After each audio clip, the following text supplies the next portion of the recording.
X-Men 97 revisits the iconic era of the 1990s as the X-Men, a band of mutants who use their uncanny gifts to protect a world that hates and fears them, are challenged like never before, forced to face a dangerous and unexpected new future. The X Pod 97 will track those adventures weekly. To you, your X Pod. And here we are. We are a week removed from two amazing, standout, stellar episodes. And I don't know, I've seen the reaction. The entire internet seems to agree that this show's great. I will say this, Marcos. Have you seen anybody that just like did not like this show? Um, I haven't come across anybody saying that they did not like the show. Ironically, when we were at PAX this weekend, I did speak to a couple people that felt like the animation was kind of dated, but I'm like, that was the whole thing. Like they used updated methods, but they wanted to keep the animation nostalgic on purpose. So it's kind of weird. It's like a minor complaint. Like honestly, it's probably sitting right now as the highest rated program that Disney has ever had across the board. Even the hater websites are kind of like, this is fire.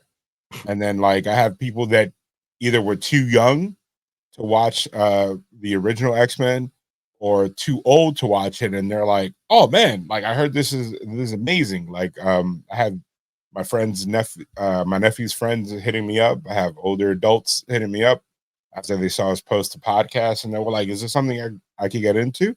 And depending on the person, I suggested either the recap that we plugged last week, or honestly, rewatching the whole thing and then starting with these new episodes before everything gets away from you. Either way, you can't lose. Speaking of that recap, actually, we have a guest today, and that guest actually put me on to the recap that we wound up watching together. So I want to shout out and welcome our special guest for episode 3, a gentleman that I've met through the internet.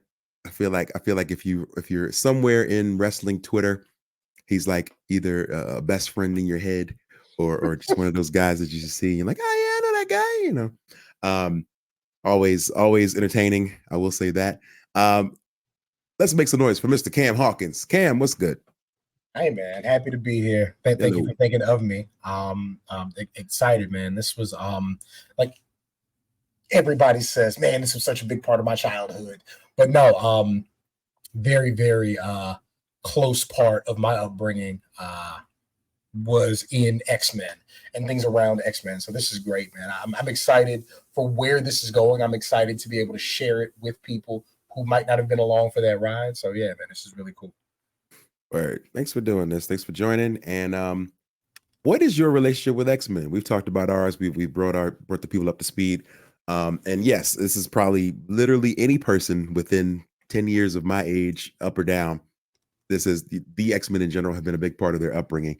But specifically this series, what has been your relationship? Me, I had to admit last episode that I didn't make it all the way through the entire series when I was younger. I think I just hit a certain point in my life where I was moving on, doing other things. So the last few, I was like, yo, Morph came back. Yo, this happened. Yo, who did what?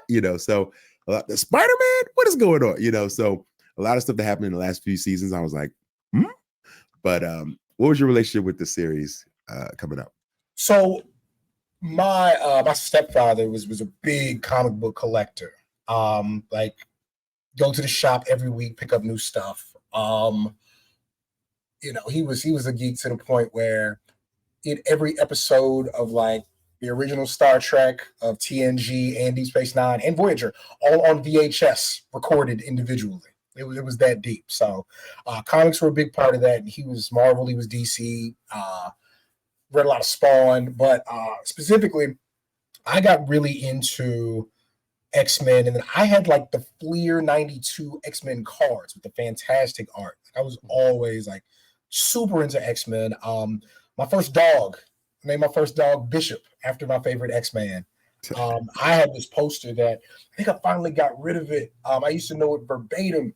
It said like, and it was just like Bishop in like action pose, getting shot and shooting. And it was like in the future where Bishop was born and raised, there was no such thing as a danger room. Before he joined the Xavier security enforcers, wrapped himself in the sacred garb of the X-Men, and vowed to use his powers to absorb and rechannel energy to preserve Xavier's dream. It's been all on the job training. Obviously, he's done all right for himself. Yeah, so I'm I'm a fan. Okay, a fringe fan, I see. All right. But it was always and I got boxes of comics in here. Matter of fact, I'm looking over my shoulder. Our good buddy Nyla Rose wrote an edition of Giant Size X-Men that I just kind of keep out. But yeah, I always been a fan. When I had the money to buy X-Men comics, I would. That kind of went in and out over time. But yeah, absolutely. Got Wolverine graphic novels around here. I have a Wolverine poster I'm looking at with him and Sabretooth right in front of me. So yeah, I'm deep in the game. I'm pretty deep in the game. Nice. All right, okay. So you're one of us. We've all been deep in it for a minute, and as X-Men approaches at this point, I guess 61 years. I had to look this up. That the X-Men have been a thing for over 60 years. So I feel like anybody of any age that we'll run into definitely has some history, some stories about their relationship with the X-Men. And what I've always loved about X-Men is that they've never been too afraid to touch serious topics. They've never been afraid to touch discrimination. And I feel like there's always been this amazing parallel through the entire through line of the X-Men from the beginning to now, where these are the minorities of their time, of their universe, of their generation. And so you see a lot of similarities. And when this happened in 97, we're like, that's cool. But then you see the what FOH, the Friends of Humanity today, and you're like, oh, MAGA vibes. They went directly in episode 2. They were, no, we're just gonna do January 6th. Like, we're just gonna do it. It was okay. Yeah. Bam, there it is. It's like this is where we're going. Like, just to let you know, if you guys want to get off right now, you can.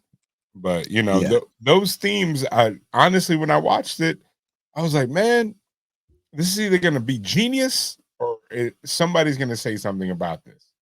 But we're at a point that I guess it is what it is, and it shall be what it shall be, as they say. I thought it was like just telling, just like you said. And one of the things you guys talked about at the beginning was, has there been negative feedback about the show? It's so crazy. There's been positive feedback from idiots. And what I mean is, somebody and then multiple people have like internalized Executioner's speech to Cyclops. And they're like, I understand exactly where he's coming from. Like, that's based. And like the whole thing is based on this idea of, hey, I don't have it good, but you don't seem to be complaining about it. And it's like, but you're actively trying to kill me. Like, this is a thing to complain about. You're trying to murder me and my friends. But yeah, it's they are not, like you said, they were never afraid to shy away from things, but in 96, they had to tell the story in a way that kids could relate to but wouldn't frighten them. And they came out episode 1 and literally said, like, they are going to try to kill you. They had Storm saying that to Sunspot. Like, I think there's the nostalgia, there's the platform, but they also are like, well, the subject matter is very, very adult. Doesn't mean it has to be crass, but it's very adult, and we're going to present it like that. Absolutely. It's funny. We're in a world where another thing that we love a lot, where pro wrestling has become very much adult, I would say. I mean, especially after watching Raw last night, I felt like, whoa. But like X-Men has managed to do that, where adult themes are going to hit you immediately without it being crass. And hopefully, I feel like most of the people watching this are adults, but if kids are into it, I think these will bring up some really great moments to have conversations, and hopefully will allow these things to be brought into households where they wouldn't normally be. So I'm all for it, and I love it. So with that being said, I want to jump right into episode 3, Fire Made Flesh. Now, this one is for me where things begin to get real. Now, I love the first 2, and I do think that they got quite real. But now they're like, you are into it. We are ready to go. So And they gave us the line, from Jump previously on X. I was hoping to get that in episode 1, but Yeah. the fact that we're getting it, I'm all for it. I absolutely love it. I wonder if they retracted or if it was the same actor, same voice guy did it. I wonder. Well, that's something we got to research offline, and then I guess Let us somebody will know in the post it comments if you know. Twitter. So I'll read you the synopsis and then we'll get into it. When a visitor arrives at the mansion with a dangerous secret that threatens Cyclops and Jean's relationship, the team is propelled into a tragic confrontation with an immortal mad scientist.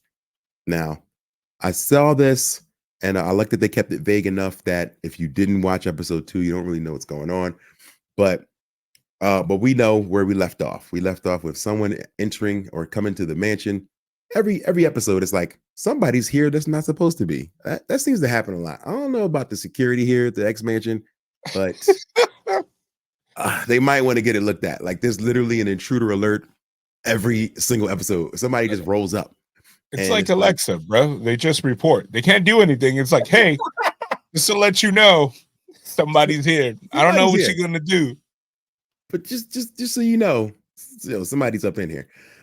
So it's a woman. Now I talked about it earlier, and I'll just ask you, C, did you feel like there was one thing I looked at, and I'm not an Easter egg guy. I don't pick through these episodes unless I watch them like 10 times. But from the moment I saw Jean Grey with her hair down, I thought, interesting. And that was just me. And I didn't necessarily think it was going to become a minor plot thing. But when I saw that, I was like, interesting. And then something happened. Did you feel that something was going to happen with that? Not this soon. That they are X-Men sticks to the comics in a way that Avengers didn't, and even kind of Spider-Man didn't, because X-Men plots are very, very story driven because it's about these people's lives and interactions. And while no death is permanent in comics, X-Men's been blessed with some really great straightforward writing. So I did not think they would get to something like this soon. But like I said, at the end of episode 2, it was like, oh, all right, we're here. Like they're both standing there. We're here. Yeah. Yeah, it was on. So she shows up and they start running some tests. Marcos, did you feel, I honestly, B said something that I was like, oh, like it came back to me, like, wait a minute. He was like, no, it ain't what y'all think. Like, this is the real Jean.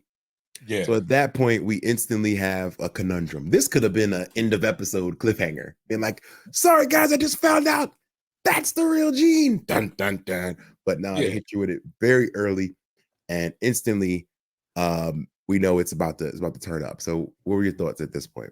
Well, and my thoughts at this point was, I love the fact that they kept the pacing. It's like, we're not going to sit on our laurels. We're going to keep it pushing. So this was a cliffhanger. We're going to give you not a resolution, but we're going to give you an explanation from the jump, and we're going to go right into another story that's related heavily to this. When we spoke about the I'm just going to call it an Easter egg or something that you noticed, the detail of the hair being down.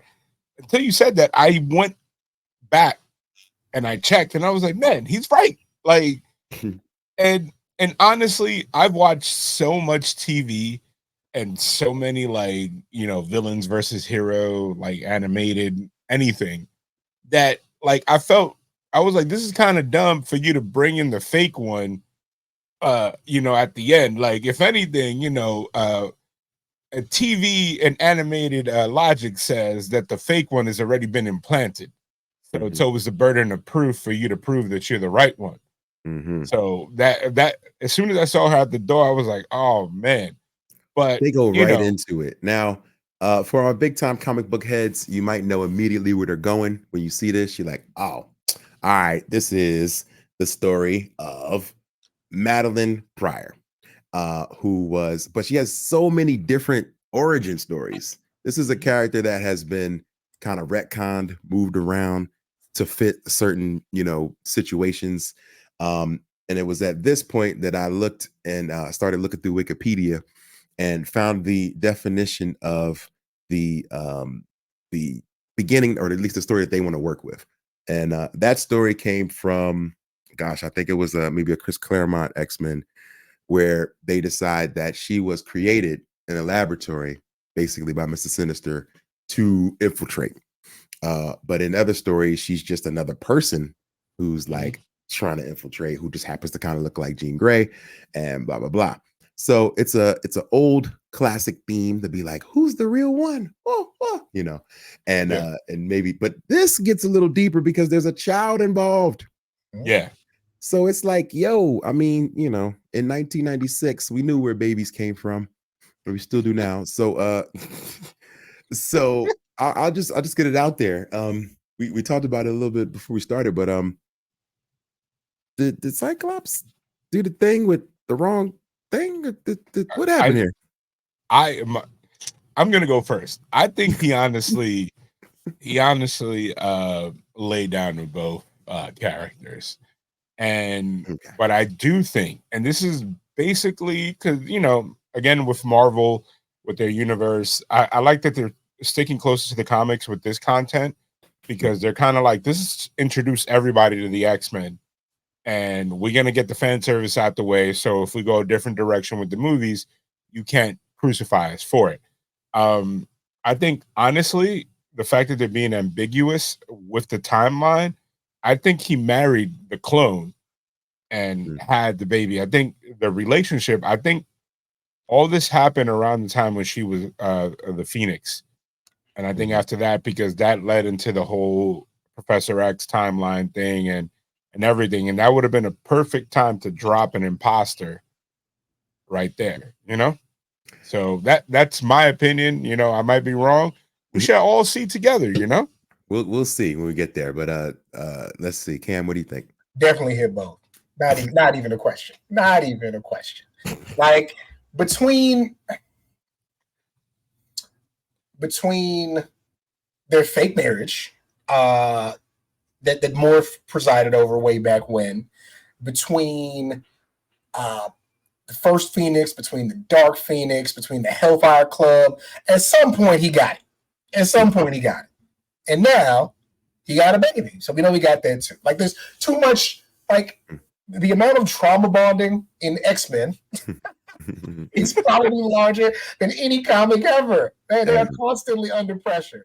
Yeah, absolutely. I keep telling people that the X-Mansion is the Olympic Village, in that the most fit characters ever in comics, because unlike like, of course the Justice League works out, of course the Avengers work out, but like X-Men, they're literally on the run from bigots forever. And they train all day, and sometimes they read some books, and they're next to a bunch of they're next to people their age with their raging hormones. Oh yeah, man. Oh yeah, he definitely beat. Oh, it goes down. All right. Speaking of working out, there's some we get to see a little bit of the end of a Danger Room session with Morph, Gambit, Wolverine, as they're coming out. Morph, first of all, we've determined that Morph is kind of a dick in the show. That's kind of his vibe. His move is like a little jokey, a little extra, but always kind of pushing a little bit, like when it's not supposed to be funny, like I'm gonna just be funny. So he comes out and notices the schedule on the Danger Room board. Oh man. And he's like, yo, a lot of Rogue and Magneto one-on-one time here, baby. What's going on there? I honestly think he did that. I honestly think he did that for the bit. That's what I was saying. I was like, that's where I was kind of getting at. Maybe he did it, so it wasn't like that was already scheduled. He just decided to do that to be funny. I don't know, but it was either that or that's some very intense training, because weren't they going like 18 hours? Yo, one of them was like 10 a.m. to like 12 a.m. Like it was crazy. So tight. Gambit tried to fight it off at first. He was like, check on to see what she's doing. Yeah, that ain't true. But anyway, I'm gonna go find her right now and just talk about something completely different. Can we talk about how he was bluffing? He found out last episode, so it's not a surprise. So at this point, the entire mansion knows he gonna act like he gonna buck right now. Yeah, this ain't the time. So that makes me think like maybe this is the beginning of stuff getting freaky in the spot, like things being weird. You know, Mr. Sinister maybe having control at this point. I don't know, but just a bit of a I don't know, maybe a theory. So things start happening. Jean walks away. She's mad. She's with the baby. Then through the baby monitor, the voice appears, and it's Mr. Sinister. And this is a moment where I think at this moment everything starts to kind of come together. Where, and I'm still thinking I still don't really know what to believe at this point. I'm like, is this the real Jean? Is that I don't know. But anyway, so the anger is coming over her, but he's specifically saying like, I created you. I did this. I made you. I own you. You know. Can we analyze this moment? You know, has anybody seen those old movies, The Manchurian Candidate, where they had a trigger word there? Do you think Mr. Sinister was actually there, or he just implanted a memory or a trigger when the clone sees the other Jean? It just like, you know, back. Yeah. Huh. That's because it's like again, Mr. Sinister, even previously on the X-Men, he was yeah. I did that on purpose. He was like very mysterious, but I'm like, I never met this man to be like this all-powerful guy that could just like disappear. He's like the crazy Batman of this world. Like, come on now. That's a good point. Like, is he able to just appear in the X mansion with nobody noticing him, or is this all mind games? It could be. It could really be mind games. Like as soon as she looked at the baby, anything like that, I don't know. But then this moment happens. It gets real deep, kind of quick. Like this is a moment where everybody's worst fear starts to come among them, and this is probably where we spend the most time, even though it happens probably in the first third of the show. But to me, it was the most important. So it all begins at the moment when Wolverine tells Morph, "Go hit the showers." They go to the showers. He goes to the showers alone, but he says something like, Morph's all alone again. And at that moment, it makes me think like, this is the jokester of the crew, you know, kind of the jerk, but deep inside, he's lonely. You know, he's lonely for companionship, and it makes me feel for him. Now, Morph's got definitely a complicated story. He's been in and out of the team, in and out with, you know, Mr. Sinister, this and that. So, and then we learned something new about Morph. And it took me watching this twice, actually, and talking to Marcos on the side to even pick up on it, because it was that subtle. But this is literally what every one of your weirdo friends is complaining about the X-Men. So he comes into the shower. He sees what he thinks is Wolverine, makes a little joke. You need me to get your back? Yeah.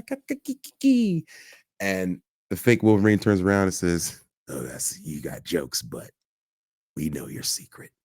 Everybody knows your secret.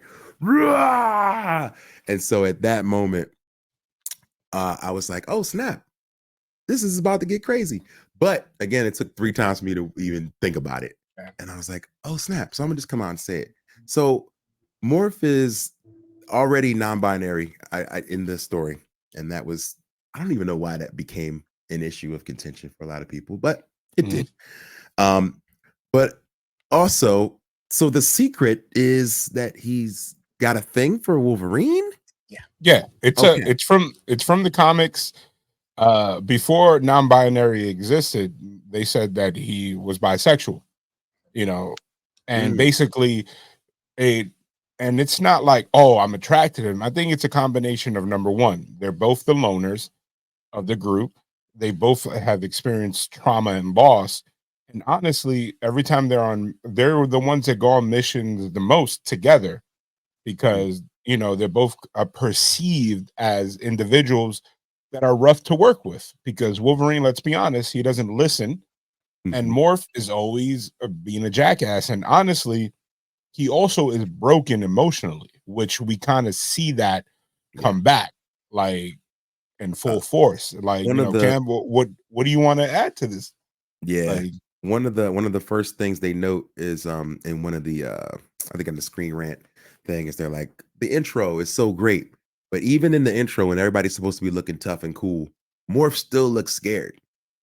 There's still moments where he's looking around like, oh no, they're all coming to get me. Like my secret's about to be out or something's about to be wrong. Like he's very tortured.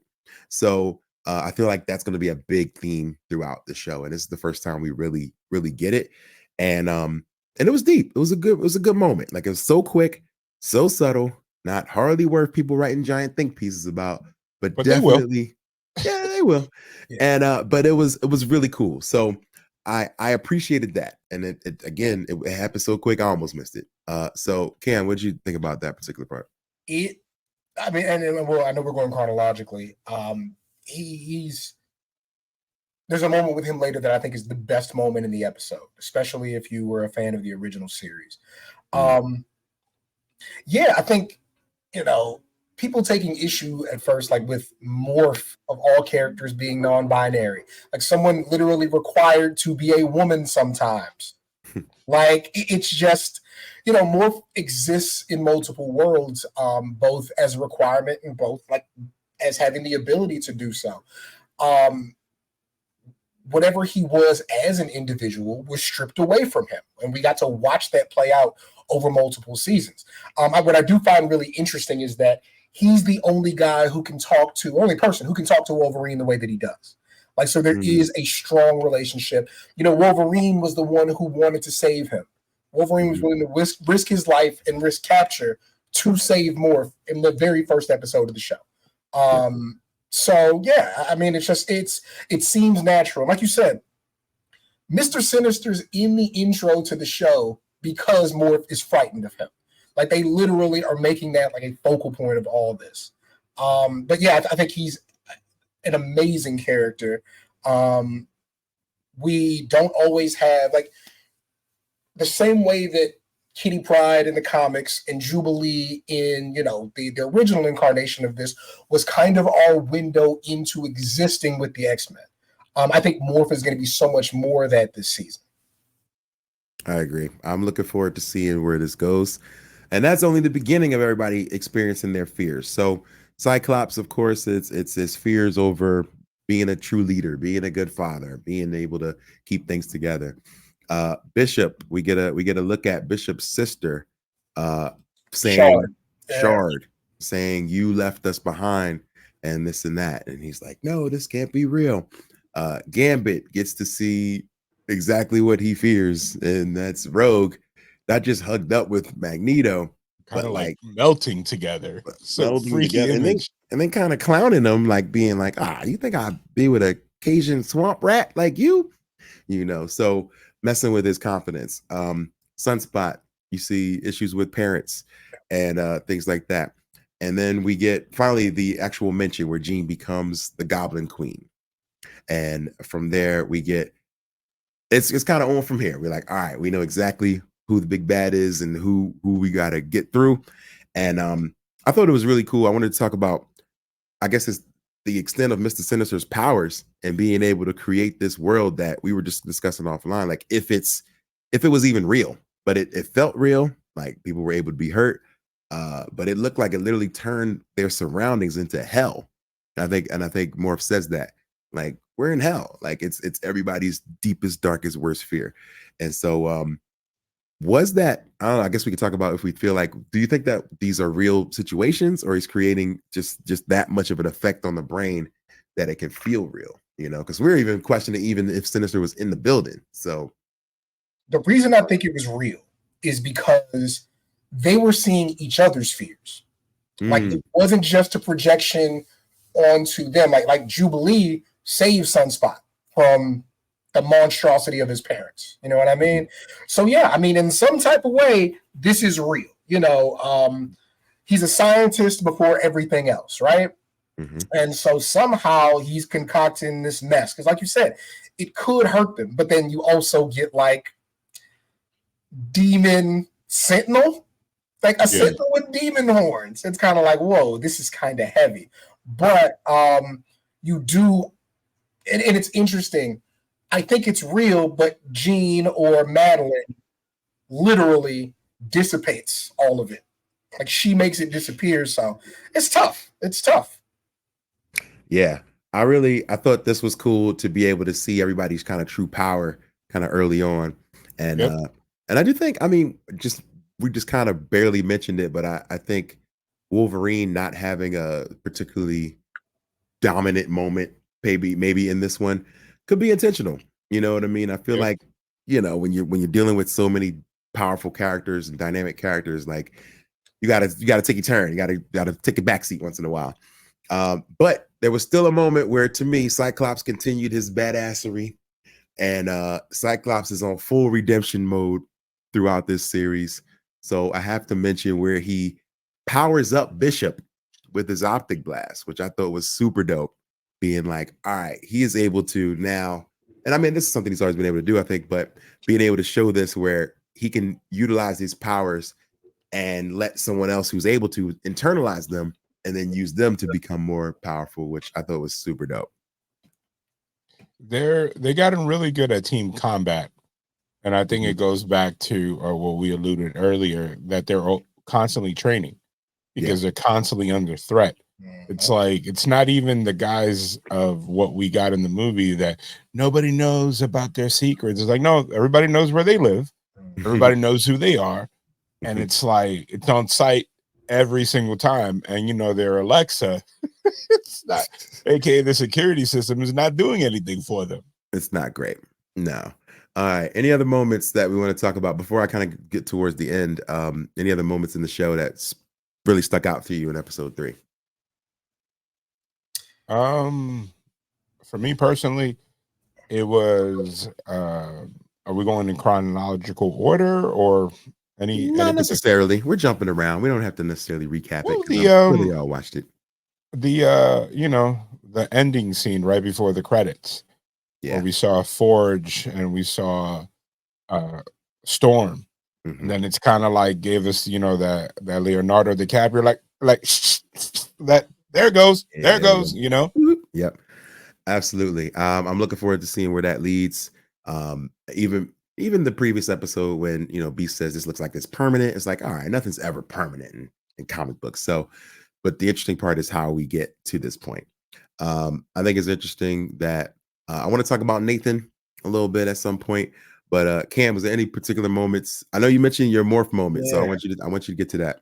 Right after the fight, when they're next to the hospital bed and Jean's kind of laid up and they're going over what happened, Morph starts to reflect on his time under Sinister's control and goes back to his old face. Just briefly goes back to his old face. He's still got the dark purple rings around his eyes. So I think it speaks volumes that his time was so bad there, he can't even use his base face anymore. He's constantly choosing a form now that's not his original form, at least in terms of the show, because he cannot stand to look at that face. I think that's like such a cool detail in like giving a rational reason to use his current look based on the amount of trauma that he had on the previous one. I love that moment just because, like, if you are somebody who's just picking up the show now, boy, it's a reason to go back and watch because he was going through it. like he was going through it. His time with Sinister from the wedding to going to the Savage Land to even when he tried to come back. Like, yeah, dude, that definitely been through it. And so I like that it's becoming a big part of the story. I hope we don't get as much team switching as we got in the earlier ones, where we got a lot of Morph being like, all right, Morph's evil now. And it's like, oh no, I'm back now. Then I'm bad again. It was maybe like 4 or 5 double turns within the he's definitely the big show. True. Of the X-Men with the turns. So by the end, we find out Nathan's got a virus, and the only way to get rid of this is to maybe go into the future. So they're working on a time band, which immediately made me think, and I don't know if you guys have noticed, each intro has been slightly different on the show. There's been slight changes. Some things stay the same, and I keep waiting for a moment where like it's not Magneto and Xavier on each side, but that seems to be a part that stays. But it's in between that where things start to change up a bit. And I'm wondering if Bishop, is there going to be a point where Bishop's just not there, because Bishop wasn't originally, part of the original squad. So I wonder if we're going to get to a moment where Bishop has to go into the future and then maybe doesn't return for a while, or something wacky happens there, and they come back like, oh, I got your baby, but he's like full grown now, and like, here he's Cable, like, sorry, my bad, like, Yeah. so yeah, I don't know where y'all see this going with Nathan, and I mean, I think I see where it's going, but where do you see it going immediately in the next few episodes? I myself, and I'm to be 100% wrong. I honestly don't remember a moment in the comic or in the animated show where we got Cable and Bishop at the same time. It was either one or the other. I don't know where it was. Like I'm pretty sure they had a run when in the future, but not in the present. But Maybe not in who the present knows? time, yeah. Hopefully, I really like the core team that they gave us the first 3 episodes. Hopefully it won't be dramatically different. And here's hoping to the future. I have a strong feeling that Cable will show up as an adult because there's already been leaked casting for his voice. So maybe Yes. it's not like a voiceover, maybe it's an actual run, because I believe we're getting a handful of these episodes. Like it's going through to May. So I think at the very least we're getting, I think, 16 or 18 episodes, I'm sure. Oh wow. And they've already started writing, or at least thinking about, a season 2 should this be continued, and I'm pretty sure it will be. It's good to think ahead and not be thinking backwards, like I guess in the previous ones they were like, well, maybe, and then by the time they got renewed, the animation squad was doing something else, which is why we got the new animation that we got by the end. Yeah. So so I believe they are thinking forward on it. And also, I want to end with a little bit of not drama, but just a little bit of speculation, a little bit of tea. As we know, a gentleman named Bo DeMaio was fired unceremoniously right before the show got going. And I really don't like to necessarily jump into all the nonsense early on, but it's kind of a thing you can't miss, and we didn't talk about it because this is pretty unusual. Especially like literally a couple weeks before the debut, the writer creator Bo DeMaio was maybe fired, maybe not. I don't know. They talked to some of the people there, and they're like, "We wouldn't call it a firing. We're just kind of changing directions." And then he immediately like deactivated his socials and was just no longer on the project. I don't know. So any speculations, information, ideas, anything y'all heard or want to maybe add about that? I defer to Cam. Cam, what are your thoughts? Tough to work with is what Mm. the nice version of what I've seen. Tough to work with. Which you guys have spent a lot of time in rooms with people who are creatives and artists and media people, and if everybody was easy to work with, we might not have as much great art. Like, again, I don't know this guy from anybody, but there is in some cases a threshold to where this amazing art that gets produced are produced by people who might not be super well adjusted, or there's also the Michael Jordan tax, right? Oh, we can win championships, but you're gonna hate me and every day that you're here outside of winning the championship because I only know one speed and one way to go about it. Yes. And so that's what it sounds like. And it's crazy because 3 episodes in, didn't he?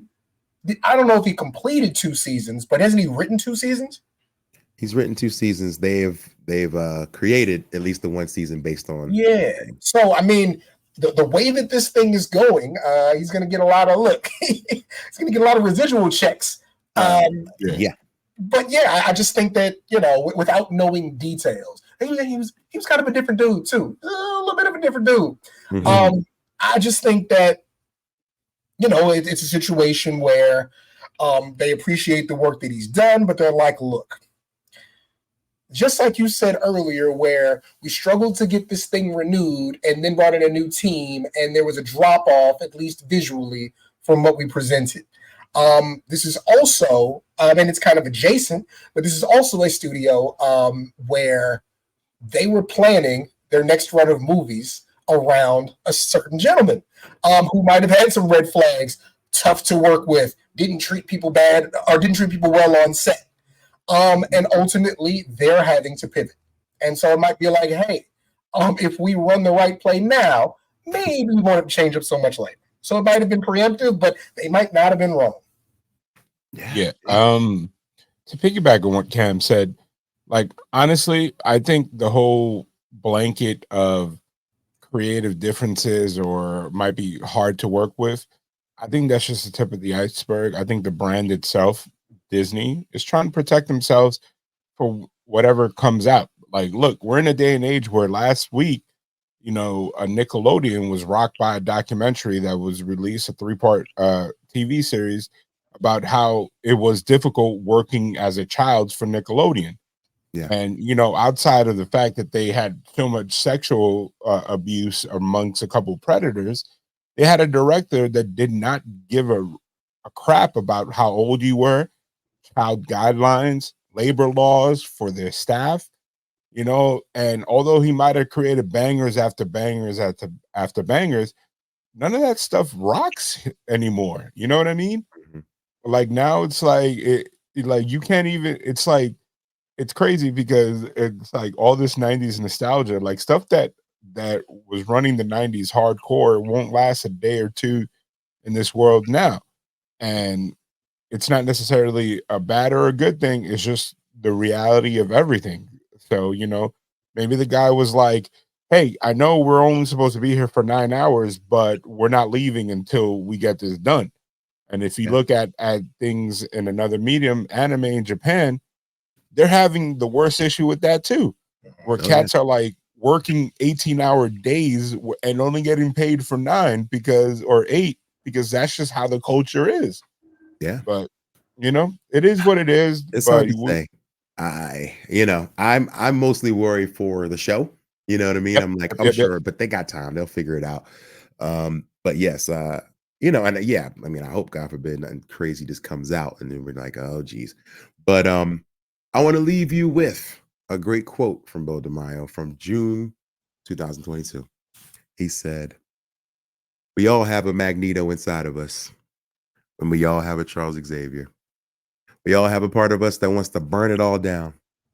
And there's a part of us that wants to find the compromise and build it up. These comics have built me." And I think I can agree with that. And that's a Yep. good place to wrap up. Cam, tell them how to find you on the interwebs, my friend. Yeah, man. It's at CeeHawk, CeeHawk, on Instagram, on Twitter. You can primarily find my work at theringer.com.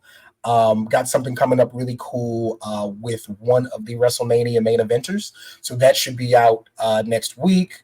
And then, of course, if you're doing the WrestleMania thing, I hope to see you in Philly. I'll be everywhere doing everything. So, yeah.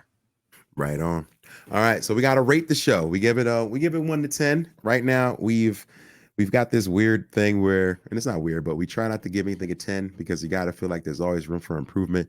But both episodes have gotten 9s from us. So, what would you rate episode 3, Fire Made Flesh?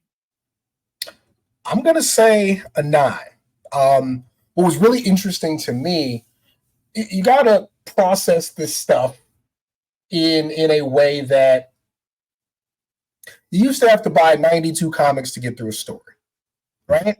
And then as we got older, you could get like the graphic novel, you can get the trade to where you kind of get the whole thing. So first watch, I was like, this happened really, really fast. And they really got through this story. But going back, I mean, I appreciate it in the same way that I appreciate the last Doctor Strange movie, in that, they're just going to come out and tell a horror story. Like, they are going to not depart from what they're doing, but they're like, no, we do sci-fi, we do action. Let's tell a horror story with the correct visuals, with the correct tone. So I absolutely give them credit for doing something very rarely done in animation. I like that they always treat this show like an ensemble cast. Even though Wolverine was the X-Men everybody knew, it never felt like the Fox movies where everything is Wolverine and the guys, even though Wolverine and the X-Men is a fantastic cartoon.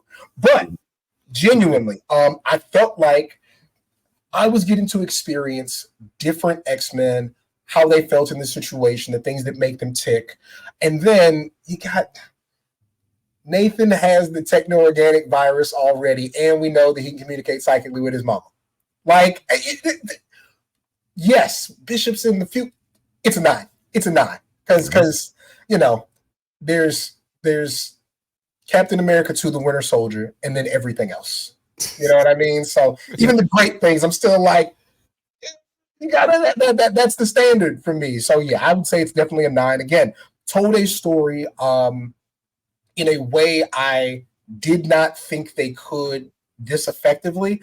I do think it might be a little divisive once we start getting other reviews about it, because it is such a departure from what they do. But I think it was done splendidly.